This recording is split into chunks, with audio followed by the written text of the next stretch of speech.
Hello and welcome to Solopreneur, the show that helps business owners who are flying solo to solve their big sales, marketing, and systems challenges one episode at a time. You can watch the video version of this episode at solopreneur.com. I want to start with an apology. If you have been binge listening to these podcasts and you've listened to the last 8 episodes that cover all 8 steps of the Lemonade plan, then you probably feel as you're listening to this one that you're coming up for air. And so I apologize for that.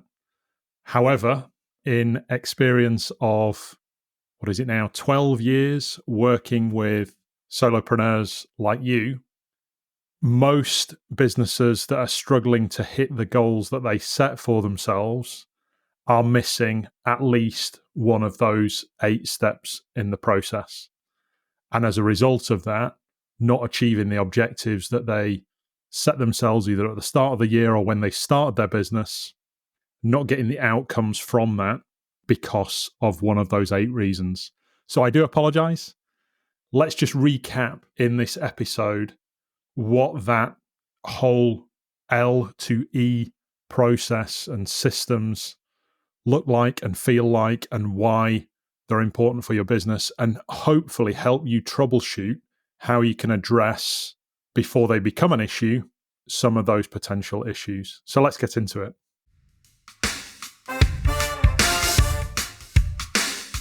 So the big problem that Lemonade Plan addresses is this whole thing around small businesses just getting by, not achieving what the really big goals that you set for yourself, or the aspirations that you set perhaps when you left corporate life or left another small business to start up on your own in your own venture.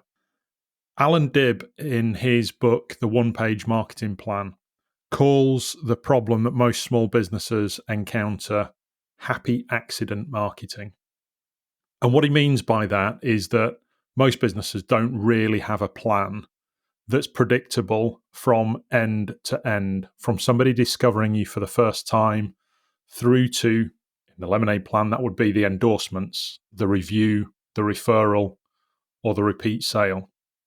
Happy accident marketing is where, if I think about it in the context of most clients that I work with, it's where business owners are posting on whatever their social media platform of choice is, be it Facebook, Instagram, or LinkedIn, and with the hope, with the expectation that something will come from that, but no real plan around it, no real call to action around doing something, no real direction towards being able to sign up leads. And people come into your world through perhaps being triggered by something, and they might drop you a direct message, or they might mention something in passing that then leads into a sales conversation. But it's not predictable, is it? It's not something where you can hang your hat on.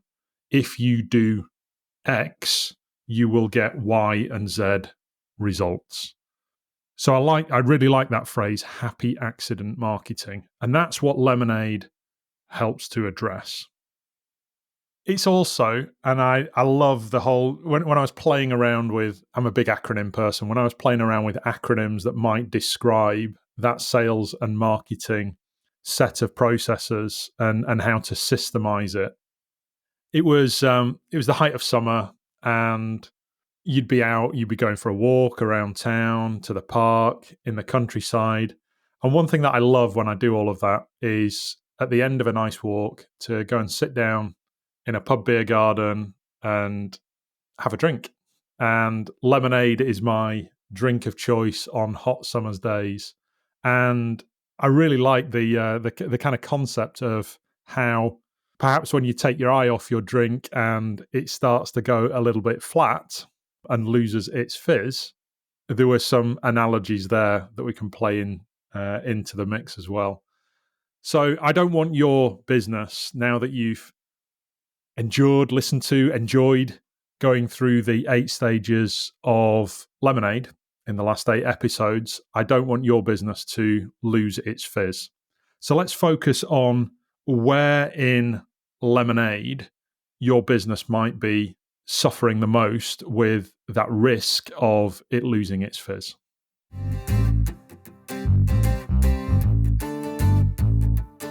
Remember that there are a number of outcomes that you're looking to achieve from implementing processes and systems in your business. The first and most obvious one is that you get closer to those financial goals that you're setting for yourself. And if we wind that back to what that means, it means working with your ideal types of clients more than you're probably doing now, or getting paid more than you're possibly doing now, or being able to devote more of your time during the week to those ideal clients that you enjoy working with. Rolling back from that, there's that sense of certainty and predictability and lack of concern around what's around the corner. Because if you know that in order to fill your diary with the right type of clients, you need, let's say for argument's sake, 30 new leads per month, one per day, then you know at the outset of that month what you need to get and how you need to be able to achieve that target of that number of leads, to be able to get the right number of sales meetings in the diary, to get the right number of clients that are signed up, to get the right financial outcomes from that work with those clients. So try and think of it in those simple terms.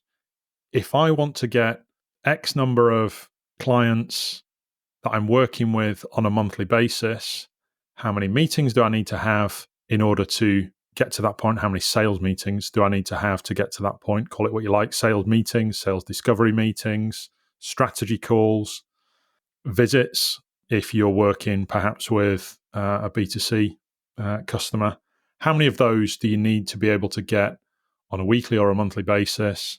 And then as we wind back through building up to inviting the right people for those sales meetings, how many people do we need to drop into the top of our funnel in order to predictably have that happen as they bubble up to the surface through, do you see the bubble up there, the fizz context, as they bubble up to the surface through your education, through your nurture marketing? So let's think about those key steps and perhaps give you some ideas around what you should focus on first and build a priority list around all of that.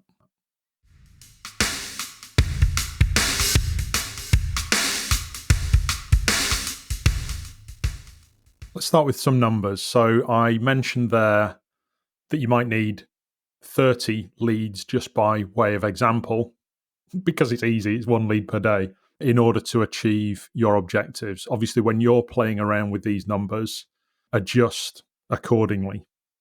But let's take, for argument's sake, one new lead coming into your business every single day through some sort of lead magnet, through some sort of landing page where they're attracted to a simple opt-in offer that you've got there for them to get some sort of easy to digest guide or checklist or help resource, perhaps video series. In one way or another, they're coming into your world as a lead. They've been channeled in down a particular pathway and they've joined your list. After that, what happens to them through the education phase is you're going to nurture them after you've followed up on their lead magnet requests. So the first 2 or 3 emails is in response to that specific lead magnet. They may not have read it, they may not have watched it. So you're recapping what that particular content was in your first couple of emails. Then they're joining up and going into your 90-day email nurture sequence, which by the end of it might have 8, 10, 12 emails in there that gradually through that process, you're seeding insights into what you've seen from other clients and how you've solved similar problems to what this lead has, right? That's a big drop-off point for most clients that I've worked with. Most people don't have that autoresponder sequence in place. And if they do have, it might just be a little bit patchwork. It might respond to that first lead magnet download with perhaps one email per day for the first 3 days and then absolutely nothing, and they don't hear from you thereafter. So you're setting this ridiculous expectation that they're receiving an email from you every day for 3 days and then not hearing from you thereafter. That's a common failing of most people when they think about that education process. We also talked about, I think we first brought it up on episode 3, that mismatch between top of funnel, middle of funnel, and bottom of funnel. And the contrast to somebody only doing like your 2 or 3 email follow-up, the contrast to that is being too eager to jump on some sort of sales call or sales meeting or go and visit somebody too soon in the process. That just wastes their time. It really wastes your time. And it also makes it very difficult for you to assess who are the genuine prospects to become clients for you and who are perhaps just the time wasters who aren't telling you to your face, no, I'm not interested. They're just there to mine for information much earlier in their decision cycle. And so they're the unknowns and you don't know where they're going. You're struggling to follow up leads with those. So at the education phase, if you like, you've probably got one of 2 extremes to think about. Lead education is probably the biggest win that any solopreneur business can implement. Once you've got a few basic ideas for a couple of lead magnets that you've got on your site that you can point people to, not following up with people in the right way once they've opted in is probably the biggest reason for people dropping out of your world and going and solving the problems that they have through somebody else. You've triggered them with perhaps some insight on why they downloaded the lead magnet. But if you're not doing your duty and following up with that to start to talk about in more detail the problems that they're having, address some of the other issues that might interrelate with that, other associated problems that they might not really have observed or have associated with the first problem that they were interested in, it's your duty to, as the expert and as the person that can solve these problems in their lives, it's your duty to bring these things up. And the biggest drop off is probably in your lead nurturing as to why you're not achieving the goals that you set yourself. So how you capture leads, how you follow up with those leads are 2 of the biggest gaps in most small businesses. And when you automate those 2 things, when you systemize those 2 things, you start to address that problem of not enough leads to turn into the right number of clients.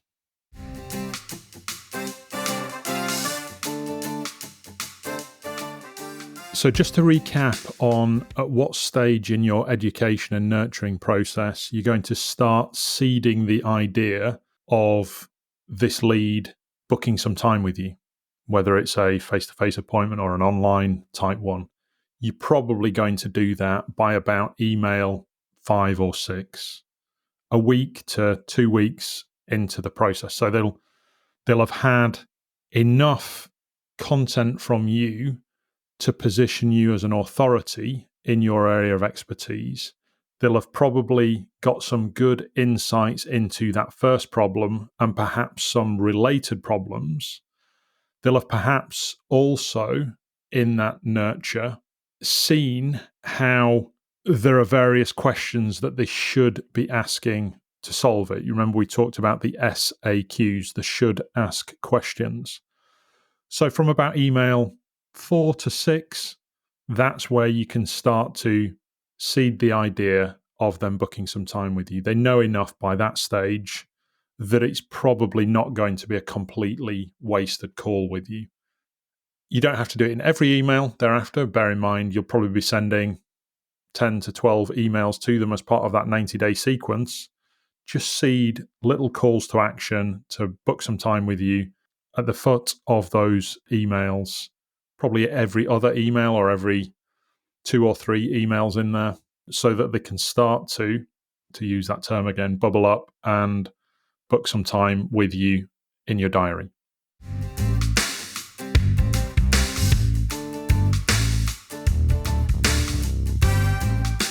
What does success look like in terms of how many of those leads that come into your world eventually book calls? That really depends across businesses. It might be as low as 1 in 3 people that come into your world might book a call with you. It might be as high as 1 in 20. You probably fall somewhere into the split between those. If it's any higher than 1 in 20, you're probably not getting your messaging or not focusing on their problems enough. If it's lower than a 1 in 3 ratio, i.e., like everybody that reads your emails or 1 in 2 of those are booking calls with you, then I challenge you to perhaps think about, am I inviting too many people onto calls? Your content should not only attract people towards you, but also repel the wrong types of prospects into your business. So there's probably a healthy split between whether it's 1 in 3 to sort of 1 in 20-ish people that have come into your world as leads and who book calls with you. Anywhere in that spectrum could be quite healthy for you. It becomes unhealthy if you're not getting enough sales meetings, or you're finding that you're on too many and too few of those are turning into clients. In both of those circumstances, you need to look at that content that's going to that target audience. If you want to get all statsy about it and you really want to track your metrics, which some people do, some people don't get too hung up about your metrics if you're not really a numbers person. I'll come on to the one and only important metric in a moment. But if you do want to track your metrics, there are probably 3 different ways of tracking your performance. Firstly, of the people that hit your landing page where you're offering some sort of opt-in, some sort of lead magnet, how many of those people who hit that page turn into leads? Then secondly, how many of those people who have become leads and are starting to receive your 90-day education email nurture sequence, how many of those turn into people who book calls? And then thirdly, of the people that you go on sales meetings with or sales visits to, how many of those become good paying clients? So there's 3 metrics, if you want to track them, that are there that you can track. I said I'd come on to the all-important metric. The all-important one is, bottom line, what is that doing? What is your number doing in terms of sales and in terms of profit in your business? If you're not really a metrics person, then tracking your return on your activities for the time that you're putting into your business against the revenue and the profit that you're making from that business is fundamentally the one key metric in your business. So if you're not somebody that wants to track every single metric to the nth degree, every single conversion percentage to the nth degree, at least have that one in mind and track that.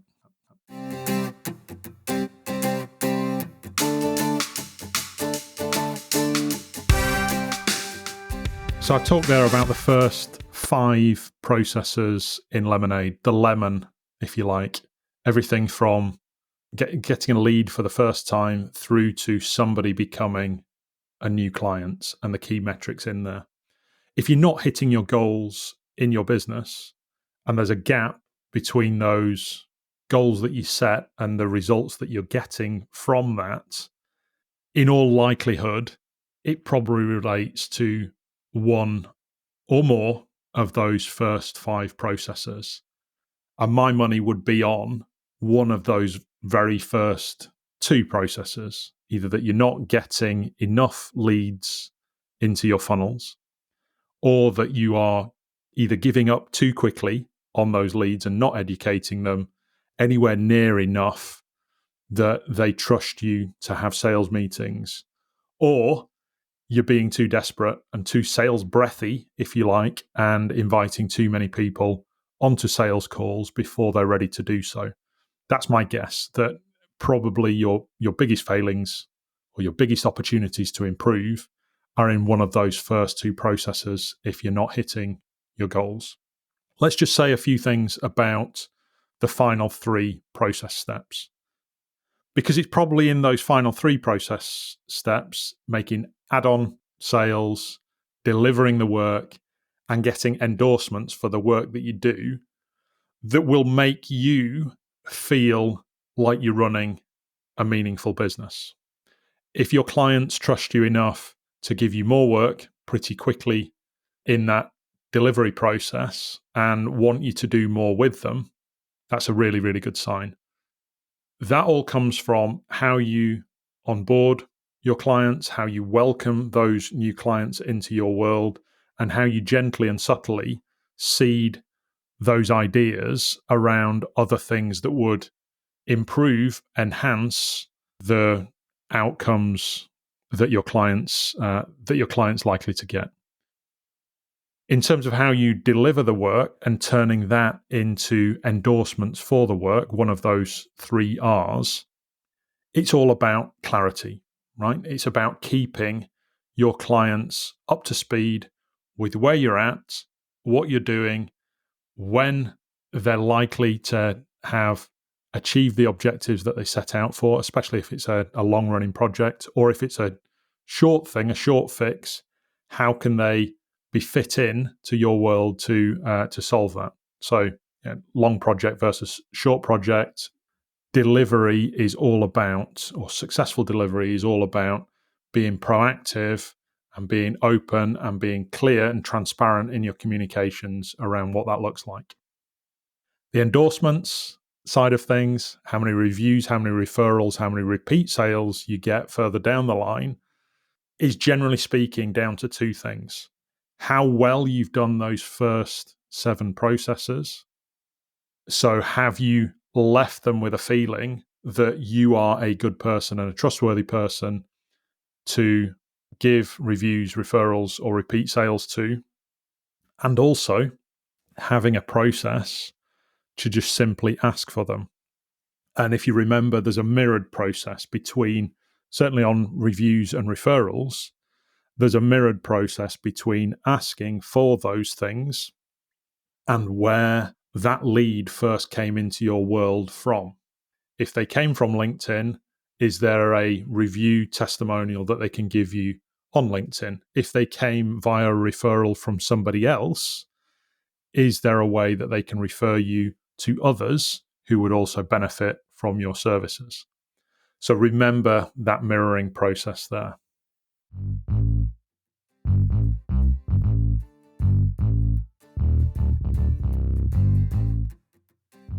You can catch the show notes for this episode at solopreneur.com/EP17.